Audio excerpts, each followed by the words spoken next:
Difficult to see. Always in motion is the future. Welcome, everybody, to the predictions portion of our episode, in which we are going to predict essentially who we think is going to live on or just get wiped out in season 2, or just where we think they'll progress within this next season. Before we do that, let's kind of jump into what we know about season 2. So season 2 is going to take place 1 year after that riot in Ferrix. It's going to be released in about 3 episodes per week. Now, Tony Gilroy has already apologized to us in advance as far as content creators for the fact that each week is essentially going to be releasing a Star Wars movie per week. So I'm guessing these are going to be longer in length episodes, not what we've been seeing previously out of Star Wars, where it's about 20, 30 minutes, including credits sometimes. So that's exciting to me. I don't mind the fact that we're going to get maybe a 3-hour-long segment of Andor in week after week after week. I'm not one who's ever been, I'm just going to be too much Star Wars for me at this time. Bring me a movie a week. I'm in on it. Let's do it. So with that being said, let us jump into these characters and see what we think is going to happen to each of these characters. Brian, you want to kick us off with Luthen? Right now on screen, for our viewers at home, we've got Team Luthen. We've got Luthen, Clea, Vel, Cinta, and Saw Gerrera. I threw him in there because he needs a team. So, Brian, want to take it away with what you think is going to happen to these people? Sure. I think the safest prediction I can make is that my boy Luthen is not long for this world. Both the plot and the sort of the themes of the series demand that he die.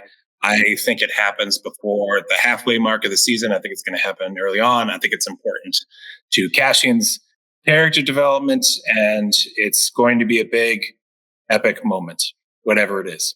But he knows he's going to die, so this is sort of part of his master plan. With regard to Clea, I don't know if she'll die with him, or if she sort of assumes another role, or maybe takes another role in the Rebel Alliance. It's possible. Vel and Cinta, am I getting their names right? Anyways, yes, one or both are going to die, right? This is not a series with happy endings. You know, one of the major themes of Andor is sacrifice, the things you sacrifice for a cause, and love is going to be one of the things that's going to be sacrificed. So there's no way these two are just kind of riding off into the sunset. And Saw, we'll get more Saw.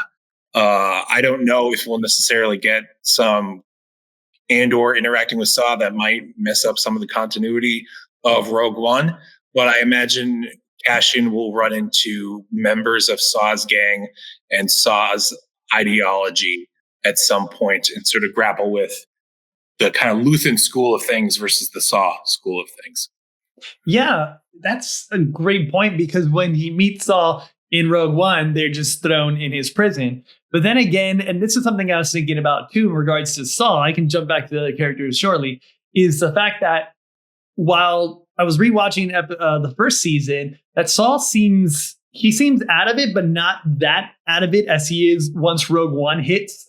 I don't know whether or not he was hanging out with Borgullet too much, and then Borgullet is just kind of sneaking a little brain sleep while he was like passed out or something like that. Who knows? But he doesn't seem as just like in and out, like almost symptoms of Alzheimer's when he's talking at times, just forgetting where he is, talking, that sort of stuff.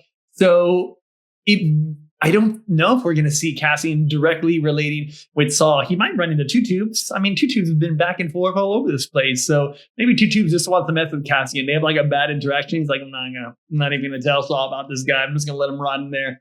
So I would be interested to see what they're going to include as far as Saw goes and how he builds his group. I feel as though there's going to be one of those big moments, as you had kind of mentioned, whether or not it is the fall of Luthen, in which most people kind of split up into, okay, who are we going with as far as, are we going to join like Mothma segment of this group, or are we going to join the more radical Saw Gerrera version of this group? So it would be, it's piqued my interest as far as how that's going to go into play, and if we're going to get to see Saw in action. We haven't really get to see Saw in action. We've seen him in Clone Wars. We've seen him in Rebels as far as their missions that he takes place in. But live action Saw has kind of just been woe is me as far as his man of action type situation.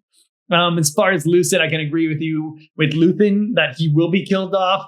I like your thoughts that he's going to be wiped out in the first half of this season. That'll be a good play as far as just kind of changing things up, especially with those time jumps. I feel like we're going to get a lot of those big moments and then end of the 3 episodes, moving on to the next year in a good kind of balanced way. Clea or Leia have maybe. I've heard those rumors about whether or not Clea might be Leia in disguise. I don't think that's true. I think that's just them paralleling haircuts to haircuts. Like, hey, she's kind of fashionable. Like, she's got a little buns in the top, and then sometimes she has it down, and sometimes I just think that's just her way of kind of disguising herself when she's in different situations. Very similar to Luthen and his awesome wig, or without it. So I think she's definitely going to be killed off. I feel as though she might attempt to sacrifice herself for Luthen or put herself in a situation where there is no escape, and then she'll be wiped out just the same. I go back and forth between Vel and Cinta as far as which one's going to die. I'm leaning towards Cinta just because in the past we've seen how dedicated she is to the cause, and Vel has always had that sort of balance between her personal life, her love life, because they're together and she looks at her in a different way than Cinta looks towards her. It's almost as though she'll love Vel when it's appropriate. In times of rebellion and war, the love kind of falls behind depending on your place within that war. So it would be just kind of that way of balancing out who's who. So they might turn the tables on us. We may think Cinta's the one who's going to do something for the cause and get wiped out, when in reality, maybe it's Vel and Cinta's left behind. I doubt that's the case. I'm going to lean with Cinta being wiped out and Vel just having that drive that kind of pushes her towards what Cinta wanted her to see of how important this cause was. And those are my thoughts. So Luthen down, Clea down, Vel will walk away. We know Saul's going to walk away. Cinta, not so much. Good things for all that poor dedicated team. So our next group of survivors, maybe, is Team Mon Mothma. We've got Mon Mothma, we've got Perrin, Leda, Tay, and good old Davo. So, Brian, initial thoughts on Team Mon Mothma? So, I don't necessarily know if any of them are going to die. But Mon Mothma's husband is definitely going to be out of the picture. That I am very confident of, right? We would see him in the future. I think the way the story is building is that he disowns her, or she, through a force of events, has to disown him, or maybe he dies in a raid or something like that. But they're not going to be together. Davo, I don't know, because he's a scoundrel and he could survive. But he could also just be too trapped in, this rebel espionage plot that the Empire takes him out. As far as the daughter's concerned, it would be really dark for Mon Mothma's daughter to die. I think more likely she's going to have to denounce her mom. It's going to be sort of a tragic ending, because that family is headed for a very tragic end. Yeah, I almost want that to happen, just because of your initial reaction to it'd be really dark if they kill off the daughter. And it's not really something, well, we've seen it from a non-personalized perspective a lot in Star Wars. I think the closest we've got to it is Uncle Ben and Aunt Peru's skeletons just crawling and burnt up there. Like, that's the most graphic. Just off the top of my head, I'm trying to think of somebody else. I mean, you have Harrison Ford getting that like blade through the chest, and you've seen deaths throughout Star Wars, but just absolute, like, we have Leia's planet being blown up, and how many millions of people died in that. But to see this, the way they've been building Mon Mothma's family together so that each and every one of these characters would make it really interesting. I know earlier I had kind of brought up the idea of the Red Wedding, where it is that wedding that Mon Mothma. Yeah, I was just going to say it would be Game of Thrones level death. Exactly. And I think, we, not necessarily that you need it, but it's always good to just kind of remind people of just how dire situations can be in these sort of events. Because yes, it is a Star Wars show. It is on Disney Plus. On a sidebar, I've been watching Daredevil, the new season, which is excellent, but there's a lot of just brutality in that show that you wouldn't really expect from a Disney Plus. And I'm not saying we need more blood and violence in Star Wars, but the things that Tony Gilroy is able to achieve on that level of realism and like importance has been just something that's been astonishing throughout his role in Star Wars, how he does kind of bring that seriousness and that tone to Star Wars. And I wouldn't think he'd shy away from something like this, where they would do that red wedding kind of thing where Mon Mothma and Davo are kind of getting together. I think Perrin and his ignorance or jealousy or whatever he has against his wife may get the better of him. I think he may try to rat them out if he discovers something that's going on between them, or maybe he's just a jealous husband who thinks that her and Tay are just having an affair in the side when in reality they're working together on their project, so on so on. So I feel like he's going to rat them out to the Empire, and then they're going to come, and then when they're all in one place, just kind of one after the other. I mean, look at Tay. He knows it's coming. Like even his profile is looking off to a side, just all scared and confused. So yeah, I wouldn't be surprised if that goes through and there's a red wedding in Star Wars and we lose all of them. We lose Perrin, we leave Leda, we lose Tay, we lose Davo, and Mon Mothma is the only one standing. My only hesitation in that is just that they're going to touch upon the Gorman Massacre. Tony Gilroy has mentioned that it's going to be 5 episodes long. I'm sure it's going to be broken up into them building up to the events that are going to happen, very similar to the ride on Ferrix, where like these little things are happening. So they're building up to what it's going to become. Then you have the actual massacre itself, and then you have the kind of fallout. I feel as though it'll follow that structure. So I'm not sure if they will go with 2 massacres in one season. That might be a little bit an overkill, but yeah, nothing good happening for family Mothma. I feel as though it has to be something that serious, just because I don't believe the Empire will just let her family go and they can use that as leverage, even if they are ostracized from each other or get divorced or whatever aspect of fallout it wants to be. The Empire doesn't really seem to care about legalities, so they'll just use any leverage they can to get to them. So those are it's not going to be a tearful hug goodbye. Yeah, right. Yeah. This is building up to some kind of tragedy. We just don't know what yet. Yeah, which brings us to our next team. These are our heroes, our main heroes. We've got Cassian Bix, Brazo, K2SO, B2EMO, and Wilmon. So, Brian, where do you think is going to happen to our heroes? Where are they going to end up? What's going to become of each of these? I could see Bix might not be long for this world either, or she joins the Rebel Alliance. I think we're going to see terrible things happen to the people of Ferrix. I think the Empire is going to come down hard to make an example of them. I don't know if we'll actually see that, or we'll just in the time skip revisit Ferrix and see that so many important people have died and whatnot. I think the droid they'll do that. They'll do like a jump off, and oh man, isn't it a shame what happened to Brazos? Yeah, I think the droid lives. Yes, the droid lives. I propose this off screen and off air. If we think that maybe B will become K, B2 to K2, their personalities are way different, but that bond that Cassian, or they seem to have the Cassian, is there. Do you think they'll have that transfer? Or you just think we're going to lose B outright? No, I think that was sort of already done in Solo, and I don't know if they're going to revisit the whole like one machine becoming another machine. Oh, I totally forgot about that. Yeah. So I don't know. That's a motif. And I'm not sure people loved it when they did it in Solo. So I don't know if they want to revisit that whole chapter, but we'll see.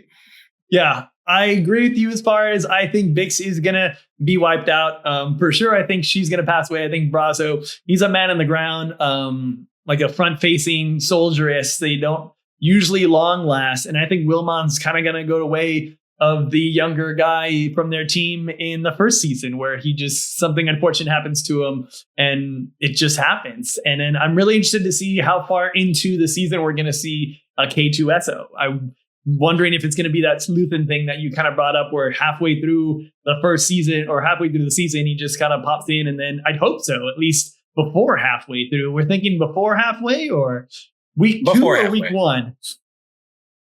That seems like it's going to be a fun storyline, which is funny because it's, I wouldn't necessarily describe Andor as a fun show, even though it's a great show.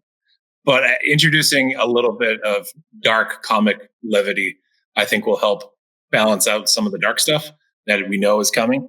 So I think we're going to see him in like the first 25% of the show. I kind of want him to go back just directly to that beach where that droid caught him and find that droid just to turn him just out of his own personal mission of revenge to get back at that droid who took his life away from him. But that's neither here nor there. So those are our heroes. And now we're going to move on to the villains. Can we honestly just call them villains? Or are we going to say that they're redeemable? Unredeemable. So we've got Team Krennic with Cyril and Deidre. Thoughts on all three? So I could actually see Deirdre joining the Rebel Alliance. I know folks might disagree with me on that. Yes, but I think it'll be interesting when she does, because I could actually see her joining the Rebel Alliance for the wrong reasons. I think ultimately she's going to be drummed out of the Empire and will want revenge. And maybe the rebels are like, all right, we'll take her, Cyril, I don't know. I think he either dies or he gets what he wants in the end, but at a terrible cost. What he really wants is to have the job he originally had and not be living at his home with his mom again. I think we're going to see a dark ending for Cyril regardless. Do you think there's going to be any continuation of whatever connection there is between Cyril and Deidre? Is it strictly professional? Are we looking at an Empire romance? Romance is a little strong. I think that they have a connection. He's clearly obsessed with her on a personal, romantic level. I don't know if she feels the same way, but she does feel a certain level of, if not kinship, pity toward him, right? Almost like Frodo and Gollum in Lord of the Rings. It was like the two were sort of bonded together at this point. And I think she does kind of care about him to a certain extent. I don't think she loves him in any traditional sense. So you're saying Cyril is her Gollum? Yes.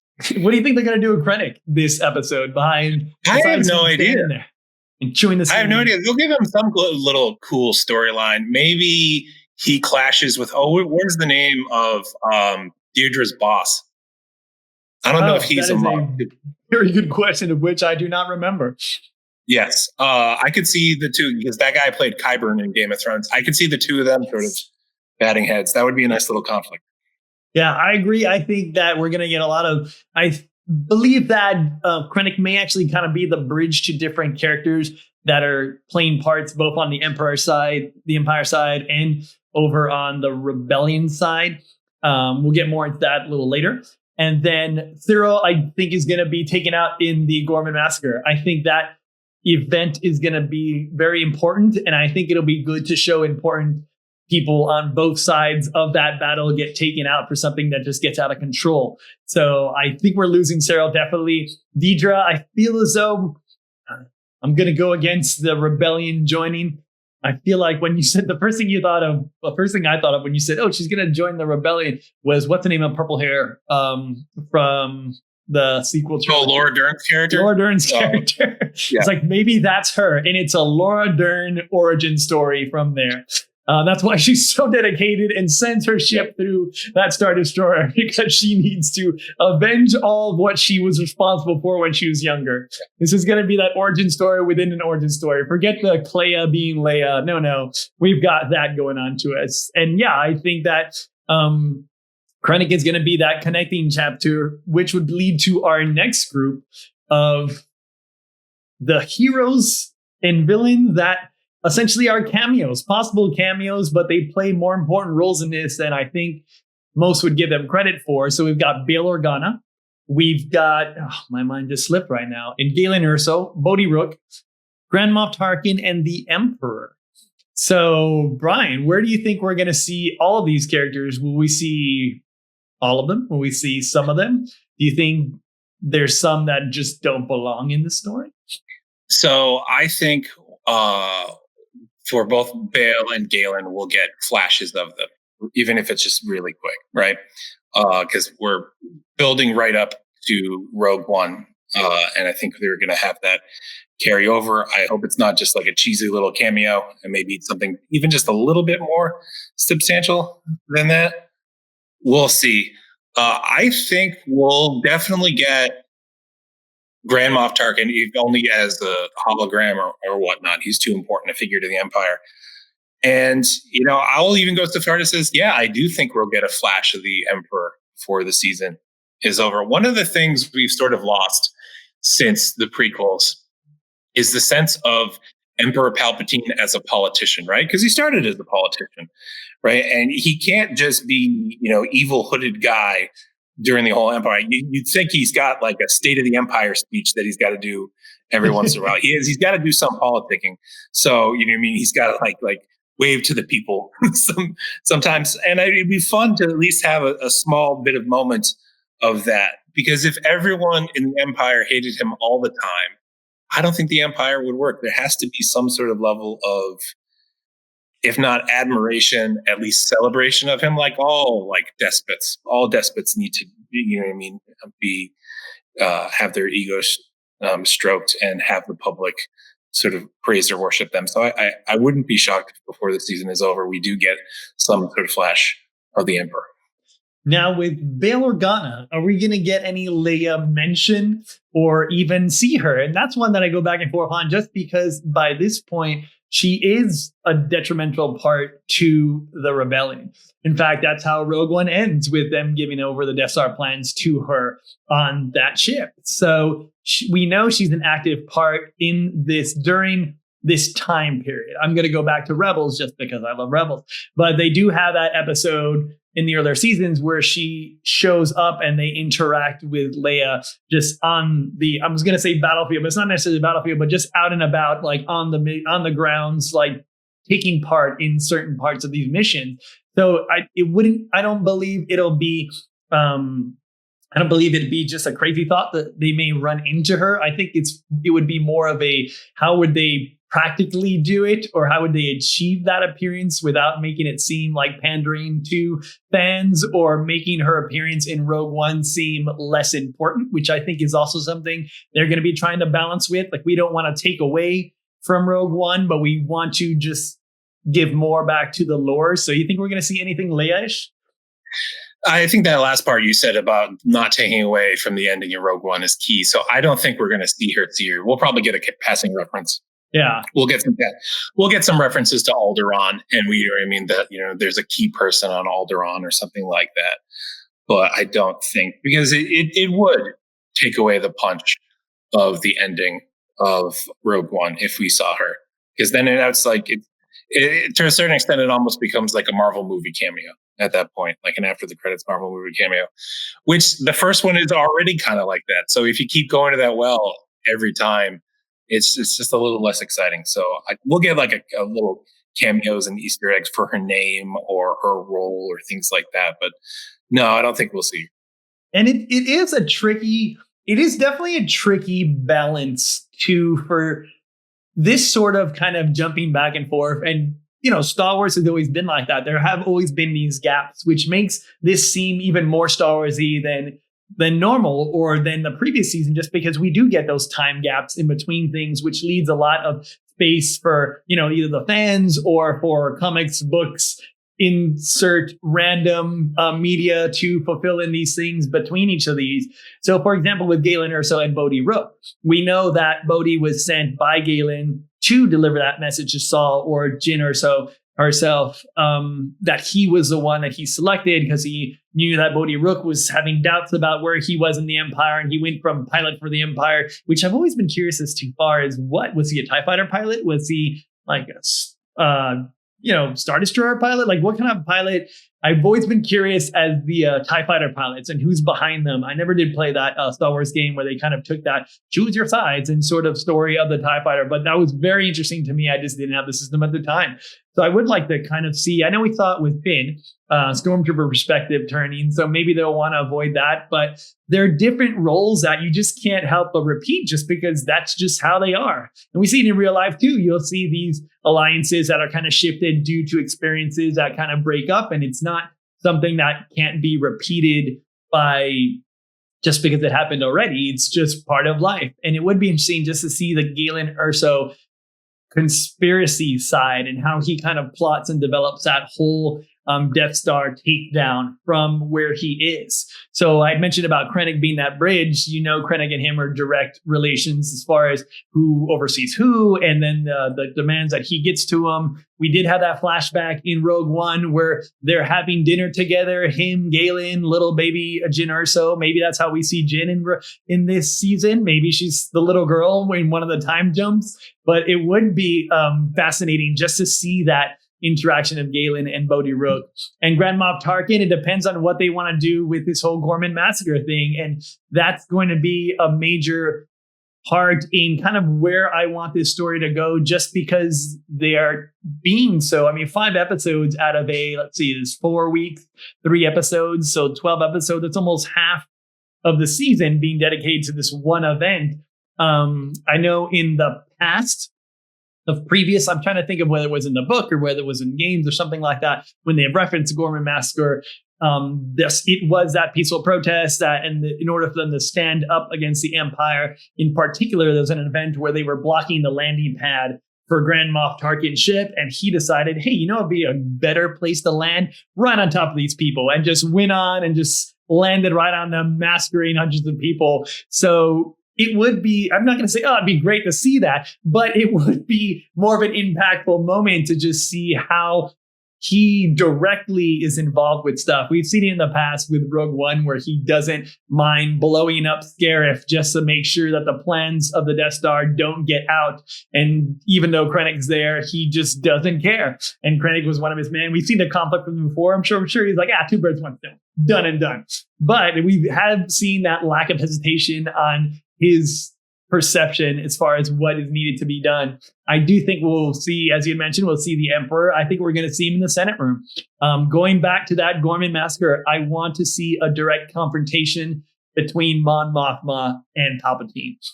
They're constantly battling from the political aspects, and it's easy to do that. But once you're standing in a ginormous room with ETs and all the other senators, it makes it a little more interesting just to see that face-to-face confrontation. And that'll bring me to my last and most dear cameo that I'm hoping for. So this Gorman massacre, the biggest role that it plays is just kind of that push to a lot of people who are on the fence about whether or not the Empire is really bad or whether we're going to join the rebellion. A lot of people are really comfortable in their cushy little situations, and they don't want to risk that just because they don't see that direct effect on them, or they don't see the Empire as being that cruel. And once a Gorman massacre happens, that is that push from that we've seen in the past. Now, Tony Gilroy has mentioned that the details of that are kind of been up in the air. So he wants to really solidify what happens with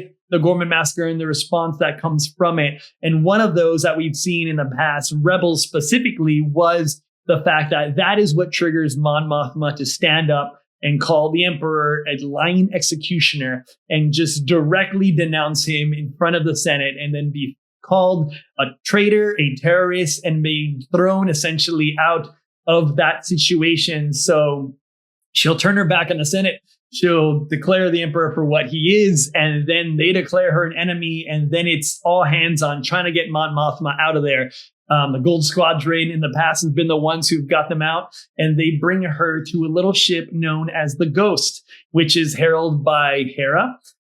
Aboard is also Zeb, Ezra, and Chopper. So in this mission where the Gold leader and his team are able to evacuate Mon Mothma out into space and get her off and away from danger, she ends up aboard the Ghost with our beloved Rebels characters. And if there's anything that you know about me, or that our listeners or viewers are going to know about me, is I love Rebels. I think that's some of the greatest story writing. I think it's some of the best Star Wars that we've seen in quite some time. While, yes, it has its campy and cartoony / animation type stuff, I really feel the heart and the story that Dave Filoni puts into it, and all these characters, the lore is heavy in that.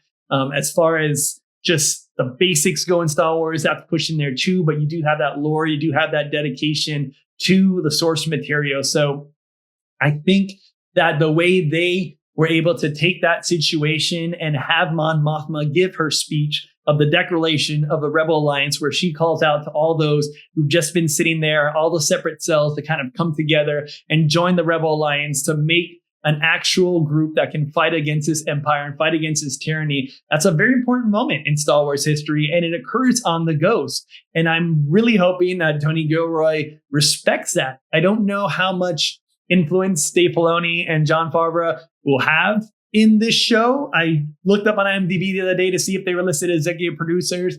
I feel as though maybe they'll have a similar role they played in Skeleton Crew, where they kind of let the creators do their thing because they're good at what they do, and maybe just kind of throw in the little hints here and there, or just kind of have that. I really want that to be kind of a role that is brought into this show, as far as, okay, well, Mon Mothma gives a speech from the Ghost. How they're going to execute that, I'm not sure. Whether or not it's just going to pull away from the Ghost as you see her entering it, and you don't even see Hera or anybody else on the ship. Maybe it's their backs as Mon Mothma is giving the speech. Something. I want these Rebels characters to come out. I want them to be shown throughout. I want them to be shown and their role to be recognized as the important part that they played in getting Mon Mothma out there, the important part that they played at that first strike of unity against the Empire. So yeah, I want that done. And I think there's a lot more people out there who want it done as well. I don't know, Brian, what do you think? We're going to see Rebels peoples? Am I going to get my Ezra and my Zeb? We've got them already in Mandalorian. You just throw that. I think they'll preserve they'll preserve the continuity. I don't know if it will necessarily, even if it's just like a shadow or an outline of the ship. I think they'll do their best to at least preserve the continuity. I don't know if we'll necessarily see Hera herself. We'll see. Yeah. Any other wild cards out there? I thought of maybe clones, random clones thrown out there. Maybe Rex. I don't think so. I think that goes to your point of just being too much fanfare. I'm trying to remember other characters who were kind of out and about at this time. Like Fulcrum ended up hitting my head. Like, what do you think? Any other names? The most important character in Rogue One, who is Beaston. And if you don't know who I'm talking about, that is the monkey with a Gatling gun on the Battle of Scarif. He's just a monkey. I don't even know what species he is. To me, he's just literally, which is a lot more funny to me that Gilroy was like, I want a monkey with a gun. Done. And they did it. So he'll be at a bar with Melshi just kind of hanging out, and Solo's hanging out in a corner as well, just kind of turn that crap off. You've got like little flashes over to, and this can all happen during that declaration of Rebel Alliance. Like while Mon Mothma is giving her big dramatic speech, you're just going to see very similar to how they cigar in the corner, but he puts out the cigar. How they did makes a monkey end up Return of the Jedi, where it's just different. Take the performance of the gun, you know. So no, it's great. It's gonna be a great moment.